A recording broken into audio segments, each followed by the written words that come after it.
বাংলাদেশ জাতীয়তাবাদী দল BNP chairperson, সাবেক 3 বারের প্রধানমন্ত্রী, বাংলাদেশের 18 কোটি মানুষের হৃদয়ের স্পন্দন দেশনেত্রী বেগম খালেদা জিয়া গুরুতর অসুস্থ অবস্থায় হাসপাতালে চিকিৎসাধীন অবস্থায় আছেন। এজন্য অত্র মাদ্রাসায় আজকে খতমে কোরআন ও দোয়ার এই অনুষ্ঠানে আপনারা সবাই উপস্থিত হয়েছেন। এজন্য আমি আমার অন্তরস্থল থেকে আপনাদেরকে ধন্যবাদ ও কৃতজ্ঞতা জানাচ্ছি।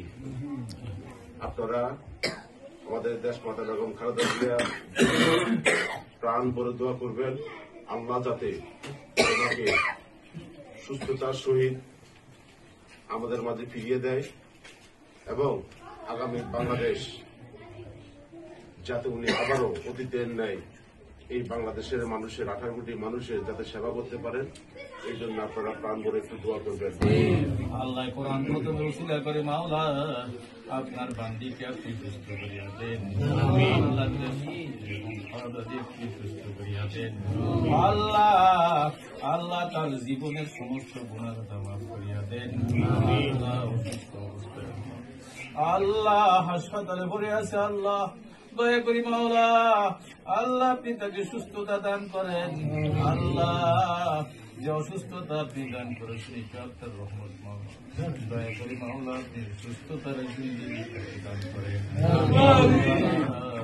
আল্লাহ আল্লাহ তার বাংলাদেশে আসার সমস্ত জটিলতা বাংলাদেশে আসতে পারে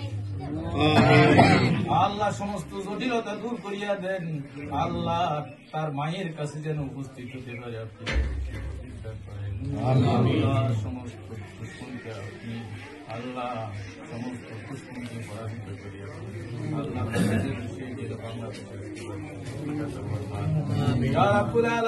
দয়া করি মাওলা আপনার বান্দিকে আপনি সুস্থতা দান করেন। অসুস্থতার জিন্দিগিকে আপনি সুস্থতা